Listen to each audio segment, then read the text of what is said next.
அல்ஹம்துலில்லாஹி ரப்பில் ஆலமீன். அகிலத்தாரின் அதிபதியாம் அல்லாஹுவிற்கே எல்லா புகழும். இதுதான் அந்த வசனத்தினுடைய பொருள். அன்பான சகோதரர்களே, புகழை தாங்கி அந்த வசனத்தின் துவக்கம் இருக்கிறது. நாம் இன்று அல்ஹம்துலில்லாஹ் என்று நம் வாழ்க்கையில் எத்தனை முறை இறைவனை புகழுகிறோம் என்று நாம் கேட்க கடமைப்பட்டிருக்கிறோம். பல்வேறு அருளை அவனிடத்திலிருந்து வாங்கி சுவைத்து கொண்டிருக்கிறோம். ஒவ்வொரு நாளும் அவனுடைய அனுக்கிரகத்தில்தான் நாம் வாழ்க்கையை நகர்த்தி கொண்டிருக்கிறோம். அவனை நினைத்து உள்ளபடியே ஆள் மனதிலிருந்து எத்தனை தடவை நம் நாவுகளில் அது புகழாக வெளிப்படுகிறது என்பதை நாம் எண்ணி பார்க்க கடமைப்பட்டிருக்கிறோம். ஓரளவு நல்ல உணவுகளை இறைவன் நமக்கு தருகிறான். இன்னைக்கும் பசியால் பட்டினியால் கால் வயிற்றைக்கோள் நிறைக்க முடியாத ஜனங்கள் உலகத்தில் அதிகம் உண்டு. இன்னும் சில மக்கள் நாம் சாப்பிட்டு போட்ட மிச்சத்தை எச்சிலை எடுத்து அதையே தனக்கான உணவாக தேடுபவர்களும் உண்டு. சாப்பாட்டின் முடிவிலே நம்மிலே எத்தனை நபர்கள் மனதார அல்ஹம்துலில்லாஹ் என்று சொல்கிறோம்? நல்ல தண்ணீரை அல்லாஹ் தருகிறான், குடிக்கிறோம். உப்பு இல்லை, அதிலே தனக்கான உடலுக்கான சத்துக்களை எல்லாம் அந்த தண்ணீர் தருகிறது. தாகத்தை தீர்க்கிறது, உடலுக்கு புத்துணர்ச்சியை தருகிறது. குடித்து முடிந்தவுடன் எத்தனை தடவை எத்தனை நாள் நாம் மனதார அல்ஹம்துலில்லாஹ் சொல்லியிருக்கிறோம். உடல் உறுப்புகள் எல்லாம் முடிந்த அளவுக்கு சலாமத்தாக இயங்கிக் கொண்டிருக்கிறது. எத்தனையோ நபர்களை பார்க்கிறோம், கை இல்லை, கால் இல்லை, பார்ப்பதற்கு கண் இல்லை, இருக்கிறது ஆனால் பார்வை இல்லை. உடல் உறுப்புகள் இருக்கிறது ஆனால் சில உறுப்பு செயல்படவில்லை. அவர்களையெல்லாம் பார்க்கிற பொழுது எல்லாமும் இருக்கிறது, எல்லாமும் சரியாக செயல்படுகிறது. இதெல்லாம் செயல்படுவதற்கு வாய்ப்பளித்த அல்லாஹ்வே எல்லா புகழும். எத்தனை தடவை நாம் ஆள் மனதிலிருந்து சொன்னோம். அல்லாஹ் நமக்கு பெற்றவர்களை தந்தான், நம்மை வளர்க்க நம்முடைய பெற்றோர்கள் இருந்தார்கள், இருக்கிறார்கள். ஆனால் உலகத்தில் இன்னைக்கும் எத்தனையோ பிள்ளைகள் அனாதைகளாக சுற்றி கொண்டிருக்கிறார்கள். ஊர் தெரியாது, பேர் தெரியாது, எந்த குடும்பம் வம்சம் தெரியாது. பெத்துவிட்டு அப்படியே தூக்கி எறிந்து விட்டு அல்லது பெத்த நிலையிலேயே கதி என்று விட்டுவிட்டு அனாதைகளாய் ஆதரவற்றவர்களாய் எத்தனை பிள்ளைகள் வாழுகிறார்கள். பெற்றோர்களை தந்த அல்லாஹ்விற்கு நாம் எத்தனை முறை நன்றி கூறுகிறோம். நமக்கென்று சந்ததிகள் இருக்கிறது, நம்முடைய வம்சத்தொடர் அந்த சந்ததிகளின் வழியாக நீண்டு போய் கொண்டிருக்கிறது, இல்லையா? ஆனால் திருமணமாகியும் பல்லாண்டுகள் ஏங்கி தவமாய் கிடக்கிறார்கள் எத்தனையோ தம்பதிகள். எங்களுக்கு ஒரு குழந்தை வேண்டும் என்று, எங்களுக்கு ஒரே ஒரு குழந்தை வாரிசு. அந்த குழந்தை வெள்ளையோ கருப்போ, நெட்டையோ குட்டையோ, அறிவாளியோ அல்லது அறிவில் குறைந்தவரோ, அதுவெல்லாம் எங்களுக்கு முக்கியம் அல்ல. எங்களுக்கு வேண்டும் ஒரு பிள்ளை. அன்பர்களே, பிள்ளைகளை அன்பளிப்பாக அல்லாஹ் தந்தான். அந்த அல்லாஹ்வை நம் பிள்ளைகளை பார்க்கிற பொழுது, வளர்க்கிற பொழுது, இதை தந்தவன் என் ரப்பு, எனக்கென்று வாரிசை தந்தான், அல்ஹம்துலில்லாஹ் எத்தனை தடவை சொன்னோம். ஆரோக்கிய சீர்கேடுகள் நிறைந்த உலகம் இன்று. படுத்த படுக்கையில் பல்லாண்டுகள் கிடப்பவர்கள் இன்னைக்கு நிறைய உண்டு. கால்கை முடமாக்கப்பட்டு போய் எல்லாமே படுக்கையில், சிறுநீர், அவர்களின் உடல் உபாதை எல்லாம் படுக்கையில். ஆனால் இன்றைக்கு நமக்கு வல்ல அல்லாஹ் ஆரோக்கியத்தை தந்தான். ஒவ்வொரு முறையும் அந்த ஆரோக்கியத்தை சுவைத்து தீர்க்கிற பொழுது அல்ஹம்துலில்லாஹ் என்று எத்தனை தடவை சொன்னோம். சுருங்க சொன்னால் நிமிட பொழுது ஆனாலும் சரி, ஒவ்வொரு நிமிடமும் அந்த அல்லாஹுவின் அருளை சுவைத்து கொண்டிருக்கிற நாம் அவனை மனதார புகழ்ந்தோமா, அவனை மனதார நினைத்தோமா என்பதுதான் உங்களுக்கும் எனக்குமான கேள்வி. அல்லாஹ் சொல்கிறான், வஇன் தஉது நிஅமத்தல்லாஹ் லா துஹ்ஸூஹா. உங்களின் மீது உங்கள் இறைவன் கொட்டி இருக்கக்கூடிய அருளை நீங்கள் எண்ண முற்பட்டால் உங்களால் முடியாது. அவனுடைய அருளை, அவனுடைய கரிசனத்தை, அவனுடைய காருண்ய பார்வையை உங்களால் எண்ணி முடித்துவிட முடியாது என்று அல்லாஹ் சொல்கிறான். அன்பர்களே, நமக்கு யாராவது ஒருவர் நம்முடைய பொருள் தவறி கீழே விழுந்து விட்டது, போகிற போக்கில் எடுத்து கையில் தந்தார். நாம் சிரித்துக்கொண்டே நன்றிங்க என்று நமக்கு தெரிந்த பாஷையில் சொல்லுவோம், இல்லையா? ஒவ்வொரு நிமிடமும் நம்மை இயக்கிக் கொண்டிருக்கிற நம்முடைய ரப்புக்கு எத்தனை முறை நன்றி பாராட்டியிருப்போம் நம் வாழ்க்கையில். ஒரு நண்பர் சொன்னால், என்னுடைய மாமனார் வெளிநாட்டுக்கு போய்விட்டு வரும் பொழுது எனக்கு அன்பளிப்பு தந்தார், இந்த வாட்ச், ரேடோ வாட்ச், இது இத்தனை ஆயிரமாக்கும் என்று பெருமிதத்தோடு சொல்லி முடிக்கும் பொழுது அந்த மாமனாரை நினைத்து மனம் குளிர்கிறார். அவருக்கு என்ன ஆனாலும் என் மேலே ரொம்ப பிரியம், உள்ளபடியே என் மேலே ரொம்ப பாசமானவர், அவருக்கு எல்லாம் நான் கடமைப்பட்டிருக்கேன் என்று சொல்பவர்களை பார்க்கிறோம். அன்பர்களே, வாட்சை மட்டும்தான் மாமனார் கொடுத்தார், அதை அணிவதற்கு கையை கொடுத்தவன் அல்லாஹ். ஓடுகிற வாட்சிலே மணி எத்தனை என்பதற்கு பார்வையை கொடுத்தவன் அல்லாஹ். ஏன், சின்ன முள்ளு இத்திலும் பெரிய முள்ளு இதிலும் இருந்தால் அது இத்தனை மணி என்று சிந்திப்பதற்கும் அதை விளங்குவதற்கும் உண்டான ஆற்றலையும் அறிவையும் தந்தவன் அல்லாஹ். ஒரு வாட்சி தான், அது அன்பளிப்பாக கிடைக்கிற பொழுது கொடுத்தவரை நினைத்து நாம் புலகாங்கிதனை அடைகிறோம். ஆனால் அதை அணிவதற்கு பின்னால் ஏக இறைவனின் அந்த அருள் கடைகளை எத்தனை முறை நாம் உள்வாங்கியிருப்போம் என்பதை நாம் கவனிக்க வேண்டும். சில விஷயங்கள் நமக்கு இலவசமாக கிடைப்பதினாலே அதனுடைய மகத்துவம் நமக்கு தெரிவதே இல்லை. பொதுவாகவே இலவசங்கள் அப்படித்தானே, சும்மா கொடுத்தால் எதுவுமே அதனுடைய மதிப்பு தெரியாது என்று சொல்லுவார்கள். அல்லாஹ் நமக்கு சும்மாவே தந்திருக்கிறான் நிறைய அருளை. ஒன்றே ஒன்றுதான், 24 மணி நேரமும் நம் தலையிலிருந்து கால் வரை ரத்தம் சுற்றி கொண்டே இருக்கிறது. இரத்த ஓட்டம் நின்றுவிட்டால் மூச்சும் நின்றுவிடும், இல்லையா? இரத்த ஓட்டம் நின்றுவிட்டால் மூச்சும் நின்றுவிடும். அந்த இரத்தம் ஓடிக்கொண்டே இருக்க வேண்டும், அந்த இரத்தம் சுத்திகரிக்கப்பட்டு கொண்டே இருக்க வேண்டும். அந்த சுத்திகரிக்கக்கூடிய வேலையை நம்முடைய உடலிலே அல்லாஹ் வைத்திருக்கக்கூடிய சிறுநீரகம் சிறப்பாக செய்கிறது. யோசியுங்கள், என்றாவது ஒரு நாள் அது பழுதுபட்டு போனால் டயாலிசிஸ் என்கின்ற ஒரு அமைப்புக்குள்ளே நாம் போக வேண்டியது இருக்கிறது. இத்தனை நாளைக்கு ஒரு முறை இவ்வளவு காசு கட்டி செய்தால்தான் உங்கள் இரத்தத்தை சுத்திகரிப்பு செய்து மறுபடியும் உடலுக்குள்ளே இயக்க முடியும். நான் கேட்கிறேன், நாமே யோசிப்போம், கேள்வியாக வைப்போம். 60 ஆண்டுகள் நான் வாழ்ந்து முடித்திருக்கிறேன், ஒரு நாளைக்கு சுத்திகரிப்பு செய்வதற்கு இத்தனை ரூபாய் என்று கணக்கு போட்டு பார்த்தால் தலை சுத்திவிடும் நமக்கு. அல்லாஹ் கணக்கில்லாமல் செய்து கொண்டிருக்கிறான், இயக்கிக் கொண்டிருக்கிறான். அது தடைபடுகிற பொழுதுதான் அதனுடைய பெரும் பாக்கியமும் அதனுடைய பேரருளும் நமக்கு புரிய வருகிறது, இல்லையா? சில விஷயங்கள் தெரிவதில்லை. நாம் உடலுக்கு தேவையானதை உட்கொள்கிறோம், அது செரித்து உடலுக்கான சத்தாக தனியாக பிரிந்து உடல் இயங்குவதற்காக அது மாறி தேவையில்லாத நச்சுக்கள் கழிவுகள் எல்லாம் வெளியேற்றப்படுகிறது. உடலை விட்டு வெளியேற வேண்டும். உணவு தேவையானது சத்தாக போய் மீதி சக்கை வெளியாக வேண்டும். தண்ணீர் தேவையானது உள்ளே போய் அதில் இருக்கக்கூடிய மினரல்ஸ், அதில் இருக்கக்கூடிய ஆரோக்கியங்கள் எல்லாம் உடலுக்கு போய் மிச்சம் கழிவுகள் எல்லாம் சிறுநீர் வழியாக வெளியே வர வேண்டும். வைத்துக் கொள்ளுங்கள், இதிலே ஏதாவது ஒன்றுக்கு முன்னுக்கு முரணாக போனால், நான் ஸ்டாப்பா போனாலும் பிரச்சனை, போகாம இருந்தாலும் பிரச்சனை.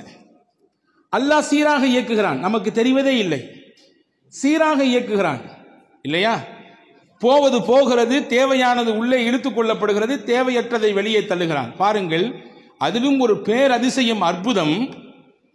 மனிதன் சாப்பிட்டு முடித்ததற்கு பிறகு தேவையில்லாத நச்சுக்கள் வெளியே போக வேண்டும் என்றால், கழிவுகள் வெளியே போக வேண்டும் என்றால், குறிப்பிட்ட இடத்திற்கு நாம் செல்ல வேண்டும்.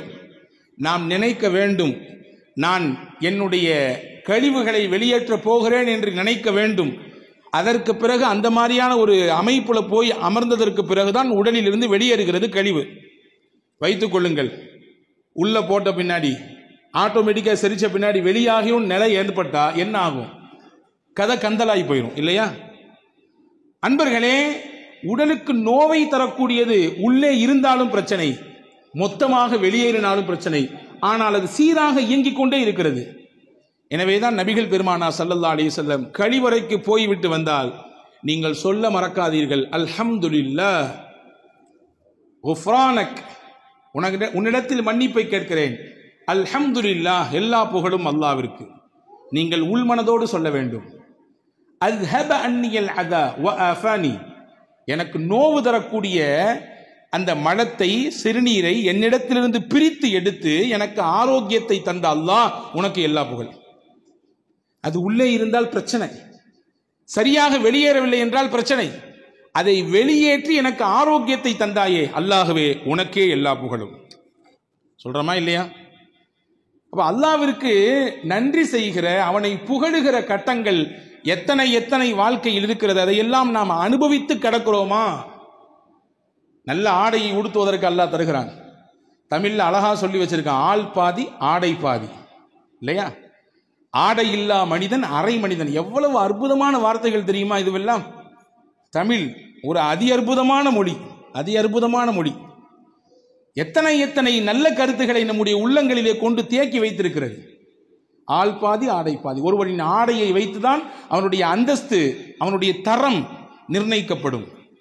ஆடை இல்லா மனிதன் அரை மனிதன். ஆடை இல்லை என்றால் எவ்வளவு அறிவு இருந்தாலும் அவன் அரை மனிதன் தான், முட்டாள் தான். ஆடை நமக்கு அலங்காரத்தை தருகிறது, நம்ம அவயங்களை மறைக்கிறது, நம்முடைய கற்பை பாதுகாக்கிறது. நான் கேட்கிறேன், இன்றைக்கு உலகத்தில் ஆடையை உடுத்துவதற்கு அரை நிர்வாணங்களாக உலகத்தில் வாழக்கூடியவர்களின் எண்ணிக்கை நமக்கு நம்மிலே எத்தனை நபர்களுக்கு தெரியும்? சரியான ஆடை இல்லாமல் கிழிசல் ஆடைகளை, ஒட்டு போட்ட ஆடைகளை, கந்தலான ஆடைகளை, அழுக்கான ஆடைகளை, அதுதான் நமக்கு கதி என்று உடித்துக் கொண்டு வாழ்பவர்கள் எத்தனை? அப்படியெல்லாம் இருக்கும் பொழுது நல்ல ஆடையை உடுத்த அல்லாஹ் தந்தானே, அதை போடும் பொழுது அவனை புகழ வேண்டாமா? லிபாசை யுவாரி சௌஆத்திக்கும் வரீஷா. அல்லாஹ் தான் உங்களுக்கு ஆடையை தந்தான். 2 காரணம், உங்களுக்கு அது அலங்காரம், 2வது உங்கள் மானத்தை அது மறைக்கும். உங்கள் மானத்தையும் மறைக்கும், உங்களுக்கு அலங்காரமாகவும் இருக்கும். எனவே அந்த ஆடையை உடுத்தும் நேரத்திலே நாம் அல்லாஹ்வை புகழ வேண்டாமா? என் மானத்தை மறைத்திருக்கிறேன், என்னை அழகாக நான் என் ஆடையில் வெளியே காட்டுகிறேன். நபிகள் பெருமானா ஸல்லல்லாஹு அலைஹி வஸல்லம் ஒவ்வொரு நாளும் ஆடை உடுத்தும் பொழுதும் இந்த துஆவை ஓதுவார்கள். அல்ஹம்துலில்லாஹில்லதி கஸானி ஹாதா வ ரஸகனீஹி மின் கைரி ஹவுலின் மின்னி வலா குவா. அல்லாஹ்வுக்கே எல்லா புகழும், அவனே எனக்கு ஆடையை உடுத்த தந்தான். இந்த ஆடை எனக்கு கிடைத்திருக்கிறது, ஏதாவது என்னுடைய முயற்சி உண்டா? கிடையாது. என்னுடைய முயற்சியோ என்னுடைய திறமையோ இல்லாமல் என்னை பாதுகாக்க, என் கற்பை மறைக்க, என்னை அலங்கரிக்க அல்லாஹ்வே தந்தான் இந்த ஆடையை, அவனுக்கே எல்லா புகழும் என்று ஒருவர் சொன்னால் அதற்கையும் பலன்னு சொன்னாங்க. ஒருத்தர் சட்டை போடும் பொழுது அல்லது பேண்ட் போடும் பொழுது, லுங்கி உடுக்கும் பொழுது இந்த துஆவை ஓதுகிறார். முஸ்னத் அஹமதிலே ஹதீஸ் வந்திருக்கிறது, குஃபிர லஹு மா தகத்தம மின் தம்பி. அவர் முன்னால் செய்த எல்லா பாவத்தையும் அல்லாஹ் அந்த துஆ அழிச்சிருந்தாங்க ஸல்லல்லாஹு அலைஹி வஸல்லம். அவர் செய்த பாவங்களுக்கெல்லாம் பரிகாரமாக இந்த துஆ மாறிவிடுகிறது என்றார்கள் பெருமானார் ஸல்லல்லாஹு அலைஹி வஸல்லம். ஆடை உடுத்தும் பொழுது நாம் இதை யோசிக்கிறோமா? நல்ல உணவை நமக்கு அல்லாஹ் தருகிறான். பசி வந்ததற்கு பிறகு புசி என்றான், இல்லையா? ஆனா இன்னைக்கு நம்மள பல பேருக்கு பசியே வர்றதில்லை. பசிப்பதற்கு முன்பாகவே சாப்பிடுகிறோம். அது ஒரு புறம் வைத்துக் கொள்ளுங்கள். ஒரு காலகட்டம் இருந்தது, அரை வயிறை நிரப்புவதற்கு பாடுபட்டார்கள். சோறே இல்லை. நம்முடைய முன்னோர்கள் சொல்லி கேள்விப்பட்டிருப்போம், எங்களுக்கெல்லாம் இந்த மக்காச்சோளம் தான், அதை அந்த மாவை எடுத்து கஞ்சி காய்ச்சி குடிப்போம். மரவள்ளி கிழங்கு தான், அதை தான் நாங்கள் அவிச்சு சாப்பிடுவோம். நல்லது போல்லது நாட்களில் மட்டும்தான் எங்களால் அரிசி சாப்பாடு சாப்பிட முடியும், இல்லையா? அப்படியெல்லாம் இன்றைக்கு இல்லாமல் விதவிதமான உணவுகளை அல்லாஹ் தருகிறான். விதவிதமான உணவுகளை நம்முடைய தேவைக்கு அதிகமாகவே அல்லாஹ் தருகிறான். யோசிக்கிறோம், உணவை சாப்பிட்டதற்கு பிறகு தந்த அல்லாஹ்விற்கு நன்றி சொல்கிறோமா, புகழுகிறோமா? நம்முடைய முயற்சியா? தானியம் நம்முடைய முயற்சியில் கிடைத்ததா? அல்லாஹ் கேட்கிறான், சூரா வாக்கியா ஓதப்பட வேண்டும் ஒவ்வொரு வீடுகளிலும். எது நடக்கிறதோ இல்லையோ, யாரை பற்றி எப்படி கழுவி குடிக்கிறோமோ குடிக்கவில்லையோ, ஒவ்வொரு நாட்களிலும் வீடுகளிலே சூரா வாக்கியா ஓதப்பட வேண்டும். பெருமானா சொன்னார்கள், வாக்கியா சூரா ஓதப்படுகிற வீடுகளுக்கு வறுமை அதன் வாசலுக்கு கூட வராது, ஏழ்மை அந்த வீட்டு வாசலுக்கு கூட வராது. பெருமானாரின் வார்த்தை, சத்திய வார்த்தை அது. அல்லாஹ் கேட்கிறான் அந்த சூரா வாக்கியாவில், அஃபரஐதும் மா தஹ்ருஸூன், நீங்கள் விதைக்கிறீர்களே விதை, அதை பார்க்கவில்லையா? அன்தும் தஸ்ரஊனஹு அம் நஹ்னு ஸாரிஊன், நீங்கள் விதையை மட்டும்தான் பூமியில் போட்டீர்கள், அதை உங்களுக்கு தானியமாக யார் தந்தது? அரிசியாக யார் மாற்றி கொடுத்தது? கோதுமையாக யார் மாற்றி கொடுத்தது? உங்களுக்கான உணவாக அதை யார் தந்தது? நீங்களா அல்லது நானான்னு கேட்கிறான் அல்லாஹ். கேட்ட அடுத்து ஒரு வார்த்தை கேட்பான் பாருங்க, ரொம்ப அற்புதமான வார்த்தை. லவ் நஷாஉ ஜஅல்னாஹு ஹுதாமன் ஃபதல்தும் தஃபக்கஹூன். நாம் நாடி இருந்தால் நீங்கள் போட்ட விதையை அந்த கதிர்களிலேயே பதறுகளாக மாற்றியிருப்பேன், உதவாத பதறுகளாக மாற்றியிருப்பேன். எனக்கு அந்த சக்தி இருக்கிறது அல்லாஹ் சொல்லுகிறான். அப்ப அந்த உணவை சாப்பிட்டதற்கு பிறகு வல்ல அல்லாஹ்விற்கு நான் நன்றி சொல்ல வேண்டாமா? சாப்பிட்டதற்கு பிறகு மட்டும் இல்லை பெருமக்களே, எத்தனையோ உணவுகளை வாயில் போட்டு மெல்லுகிறோம். சிலது நைஸா உள்ள இறங்கிறது, சிலது கஷ்டப்பட்டு இறங்குது, கடிக்க கூட முடியல, ரொம்ப கடினமா இருக்குது, நல்ல அதாவது ஜாமீதாக இருக்கிறது, ரொம்ப தடிமனாக இருக்கிறது. எப்படியோ வாயால் கடித்து மென்று உள்ளே தள்ளிவிட்டோம். யோசிக்கிறோமா என்றாவது? கடிப்பதற்கே இவ்வளவு வலுவாக இருந்தது, வயிற்றுக்குள்ளே இறங்கி எப்படி அது செரிமானமாகும்? செரிமானமாகுவதற்கென்று அல்லாஹ் ஒரு இயற்கையை வைத்தான். அவன் நுட்பமானவன். படைப்பின் திறன்களை ஆய்வு செய்து எந்த அடிப்படையில் மனிதனை உண்டு வெளியே தர வேண்டும் என்பதிலே தீர்க்கமான ஞானம் உள்ளவன். எனவேதான் அல்லாஹ் தன்னை ஹக்கீம் என்கிறான். ஹக்கீம் என்றால் நுட்பமானவன், நுண்ணறிவு மிக்கவன். அந்த நுண்ணறிவு உலகத்தில் யாருக்கும் கிடையாது. நினைக்கலாம் நம்மள மாதிரி அறிவாளி உலகத்தில் உண்டா? நான் சொல்ற மாதிரி யோசனை யாராவது சொல்லுவாங்களா? என்ன மாதிரி நிர்வாக திறன் யாருக்கும் உண்டா? என்ன மாதிரி உண்டான ஆற்றல் யாருக்கு சொல்லலாம்? எல்லாம். ஆனா எல்லாம் ஒரு எல்லைக்கு உட்பட்டது. எல்லையை கடந்த ஞானம் அல்லாஹ்விற்கு உண்டு. எனவேதான் அல்லாஹ் ஹக்கீம் என்கிறான். பாருங்கள், சரி உள்ள போகுது இந்த பொருள் எப்படி செரிக்குது? அல்லாஹ் வயிற்றிலே ஹைட்ரோகுளோரிக் என்று சொல்லக்கூடிய ஒரு அமிலத்தை அல்லாஹ் சுரக்க செய்கிறான். அந்த அமிலம் என்ன செய்யும்? உள்ளே வந்த உணவை அந்த அமிலம் அதற்கு மேலே பட்டால் தானாக பஸ்பமாகி போய்விடும். எந்த அளவிற்கு சக்தி மிக்கது என்றால் அந்த அமிலம், அறிஞர்கள் சொல்கிறார்கள், உங்கள் உள்ளங்கையில் ஒரு சொட்டு ஹைட்ரோகுளோரின் விழுந்தால் இந்த பக்கமாக ஓட்டை போட்டுவிடும். மேல் பக்கமாக நீங்கள் ஊட்டினால் கீழ் பக்கமாக அது ஓட்டை போட்டு கீழே வந்துவிடும். அந்த அளவுக்கு வலிமையானது. நீங்க கேட்கலாம் அடுத்த கொஸ்டின், அந்த வலிமையான அந்த ஹைட்ரோகுளோரின் என்ற அந்த அமிலத்தை வயிறு எப்படி தாங்குகிறது?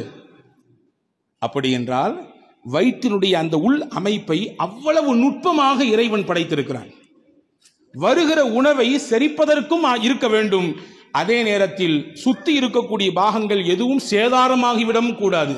அந்த அடிப்படையிலே மிக நுட்பமாக அல்லாஹ் படைத்தான். உட்கொள்ளுகிறோம், உணவு செரிக்கிறது. நாம் யோசிக்கிறோமா? கொடுத்த உணவை தந்த அல்லாஹ் பசியை ஆற்றினான், நம்முடைய மயக்கத்தை போக்கினான். அல்லாஹ்விற்கு எல்லா புகழும். அல்ஹம்துலில்லாஹில்லதி அத்அமனி வஸகானி வஜஅலனி மினல் முஸ்லிமீன். பெருமானார் ஓதுகிற துஆ இது. எனக்கு பசியோடு இருந்தேன், அவனே எனக்கு உணவு தந்தான். தண்ணீர் தாகத்தோடு இருந்தேன், அவனே எனக்கு நீர் தந்தான். இறைவா, என்னை முஸ்லிம்களில் ஒருவராக ஆக்கிவிட்டாய், உனக்கே எல்லா புகழும். தண்ணீர் குடிக்கிறோம் இல்லையா? 71% உலகத்திலே நீர், 29% உலகத்திலே நிலப்பரப்பு. நம் எல்லோரும் தெரிந்தது. 71% நீர்ப்பரப்பை வைத்து அல்லாஹ் மனிதன் குடிக்கிற நீரையும் உப்பாக மாற்றிருந்தால் என்ன நடக்கும்? தோண்டுகிற இடங்களிலெல்லாம் எல்லா இடத்திலும் உப்பும் நீர் மட்டும் வெளிப்பட்டால் என்ன நடக்கும்? அன்பர்களே, தாகம் எடுக்கிறது, தண்ணீர் குடிக்கிறோம், நமக்கு புத்துணர்ச்சி கிடைக்கிறது. எனவேதான் பெருமானார் நோன்பு வைத்ததற்கு பிறகு என்ன துஆ ஓதுவார்கள்? அதையே சொல்லுகிறது. ذهبالظمأ وابتلت العروق وثبت الأجر إن شاء الله. ذهب الظمأ, தாகம் தீர்ந்து விட்டது. وابتلت العروق, எங்கள் நரம்புகள் எல்லாம் நனைந்து விட்டது. وثبت الأجر إن شاء الله, நாங்கள் வைத்த நோன்புக்கு கூலி அல்லாஹ்விடத்திலே உறுதியாகிவிட்டது. இப்ப தண்ணீர் போனால்தான் நம்முடைய செயல்பாடு நடக்கும் இல்லையா?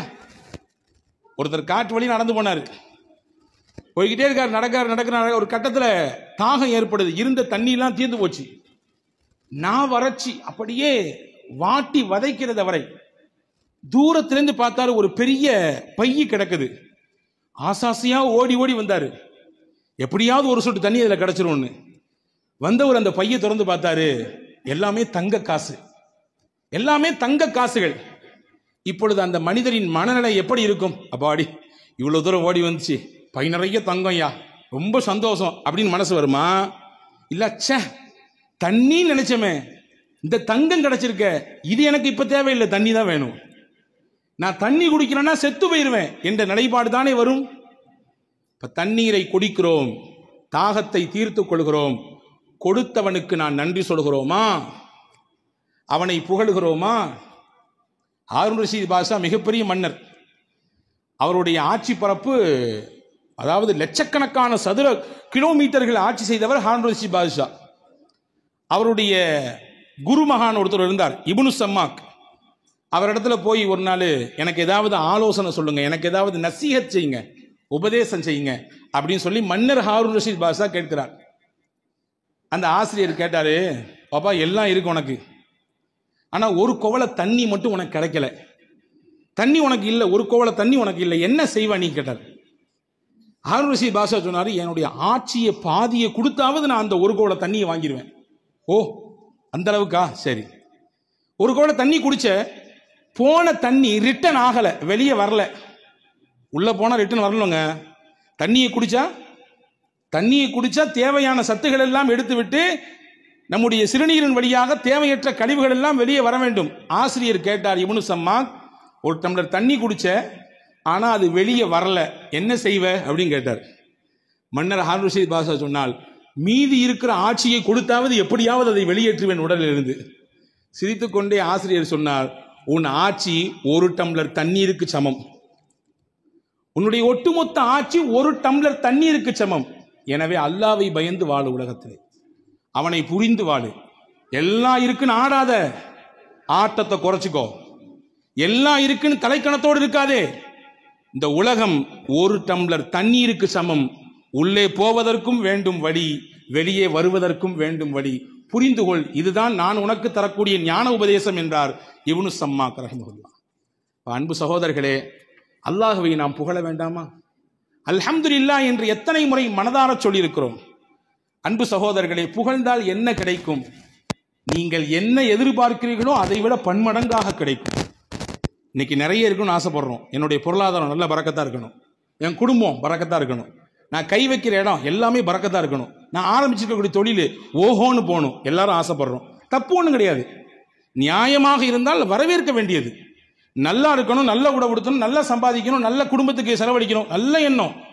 சொல்ல போனா மூமியின் எண்ணம் அப்படிதான் இருக்கணும். ஆனா வச்சுக்கோங்க, அது பேருக்கும் பெருமைக்கும், ஊர் போற்றுவதற்கும் ஓஹோ என்று இவர் வாழுகிறார் என்ற பேச்சுக்கும் இருக்குமையானால் அதுதான் கேள்விக்குறியானது. அப்போ நமக்கு கிடைக்கிறது அதிகமா கிடைக்கணும். என்ன செய்யணும்? சிம்பிள். அல்லாஹ் என்ன உங்களுக்கு கொடுத்துருக்கானோ அந்த அல்லாஹ்வை நீங்க புகழுங்க, அல்லாஹ் கூட்டி தருவான் உங்களுக்கு.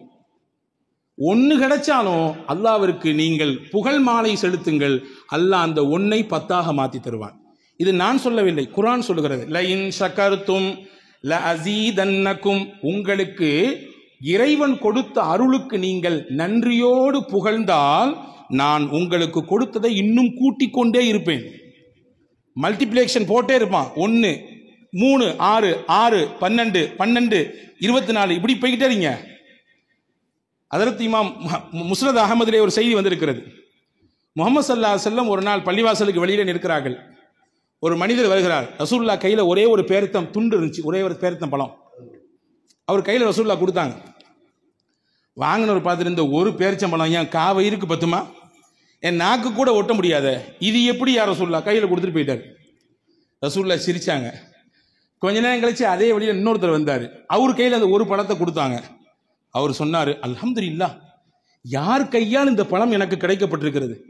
உலகத்தின் அதிபதியாம் அல்லாஹுவின் இறை தூதராச்சே, அவர்கள் கையால் அல்லாஹ் எனக்கு ஒரு பழம் தந்திருக்கிறானே, அல்லாவே உனக்கே எல்லா புகழும். ரசூலுல்லாஹ் சிரிச்சாங்க.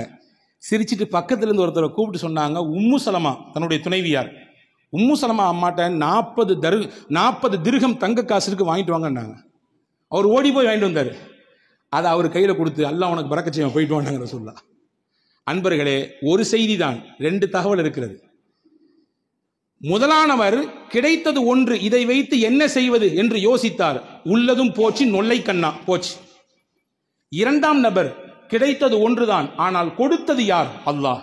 யார் வழியாக தந்தான்? அல்லாஹ். அல்லாஹ்வின் தூதர் வழியாக தந்தான். நன்றி சொன்னார், அல்லாஹ்வை புகழ்ந்தார். உடனே அல்லாஹ் கொடுத்தான் 40 தங்க காசு. எது இருக்கிறதோ அதை ஏற்றுக்கொள்ள வேண்டும், குறைபட்டு கொள்ளக்கூடாது.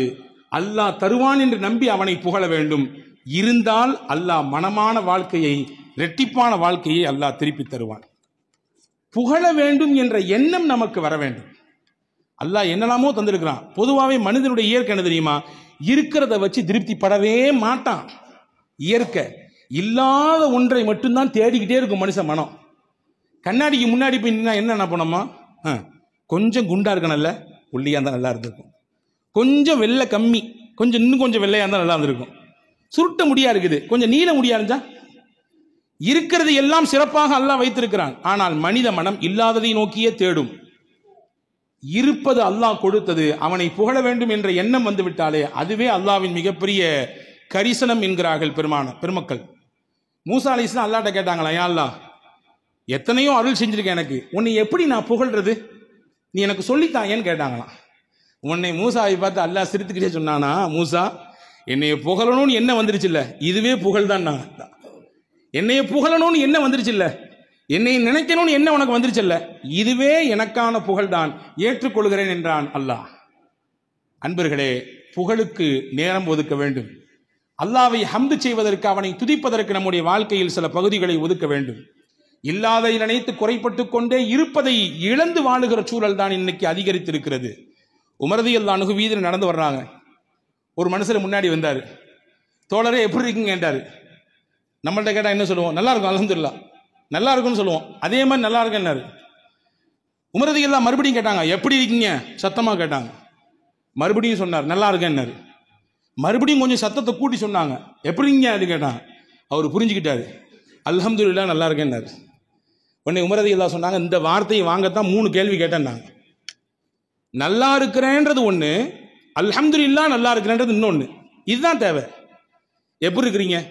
எப்படி இருக்க? மாத்திரையோடு கிடந்து வாழ்றேன், முட்டி வலி, காலு வலி, வியாபாரம் எப்படி போகுது பாருங்க, கேட்டு பாருங்க. எல்லாருமே ஜிஎஸ்டி பிரச்சனை, அந்த பிரச்சனை, இந்த பிரச்சனை, என்னமோ போய்கிட்டு இருக்கு. இல்ல, எது இருந்தாலும் அல்லாஹ் கொடுத்து கொண்டிருக்கிறான், அல்ஹம்துலில்லாஹ். வலியோடு வாழுகிற வாழ்க்கை தான். வலியோடு வாழ்க்கை இல்லை என்றால் வாழ்க்கையை ரசிக்காது. சில வழிகளை அல்லாஹ் தருவான், அதுவும் நம்முடைய பாவங்களை கரைக்கத்தான். வலியோடு உண்டான வாழ்க்கை தான், இருந்தாலும் அல்லாஹ் நல்லா வச்சிருக்கான் அல்ஹம்துலில்லாஹ் என்று சொன்னால் அந்த வார்த்தையினுடைய பரக்கத்தை கொண்டே அல்லாஹ் நம்மை நல்லா வைத்து விடுவான். அல்ஹம்துலில்லாஹ் வியாபாரம் நல்லா இருக்கு என்று நீங்கள் சொல்லி பாருங்கள், அந்த வார்த்தையின் பரக்கத்தை கொண்டே அல்லாஹ் வியாபாரத்தை செழிப்பாக்கி விடுவான்.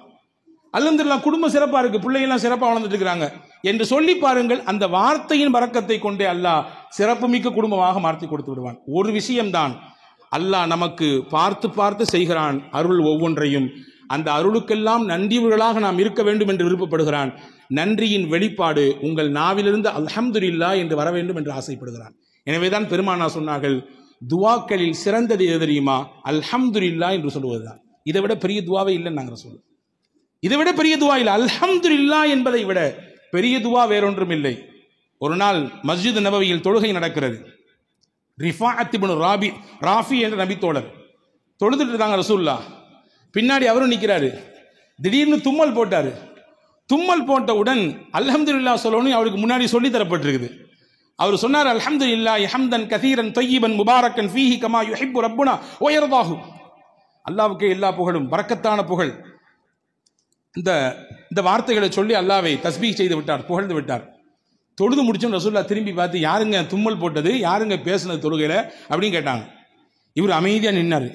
ஐயோ நம்ம எதுவும் தப்பு பண்ணிட்டோம் போல தெரியுது, கண்டிஷன் பண்ண போறாங்களோ. 2வது தடவை கேட்டாங்க ரசூலுல்லாஹ், யாருங்க தொழுகையில இடையில ஏதோ பேசிட்டு இருந்த மாதிரி தெரிஞ்சு, பதில் சொல்லல. 3வது தடவை கேட்டவன ரிஃபாஅத் இப்னு ராஃபி ரலியல்லாஹு சொன்னாங்க, யா ரசூலுல்லாஹ் நான் தான் தும்மிட்டேன், அதனால ஹம்து செஞ்சேன், அல்லாஹ்வை புகழ்ந்தேன். ஓ அப்படியா? வல்லதி நஃப்ஸி பியதிஹி லக்கத் இப்ததரஹா பில்அத்து வ ஸலாஸூன மலக்கா அய்யுஹும் யஸ்அது பிஹா.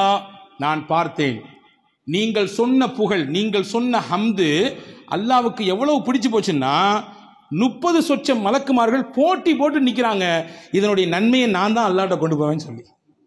30 சொச்சம் மலக்குகள் போட்டி போட்டு கொண்டு நிற்கிறார்கள் உங்கள் நன்மையை அல்லாஹ்விடத்தில் எடுத்து காண்பிப்பதற்கு. எனவே அன்பர்களே, மனதார உள்மனதிலிருந்து நம்முடைய வாழ்க்கையின் தரத்தை நினைத்து, நம்முடைய கடந்து வந்த பாதைகளை நினைத்து, இப்பொழுது அல்லாஹ் நம்மை வைத்திருக்கக்கூடிய உயர்வான நிலையை நினைத்து, எதிர்காலத்தில் வல்ல அல்லாஹ்வின் உயர்ந்த அந்தஸ்தையும் நன்மதிப்பையும் பெற வேண்டும் என்பதை கருத்தில் கொண்டு அவனை புகழ்ந்து துதித்து வாழுவோம்.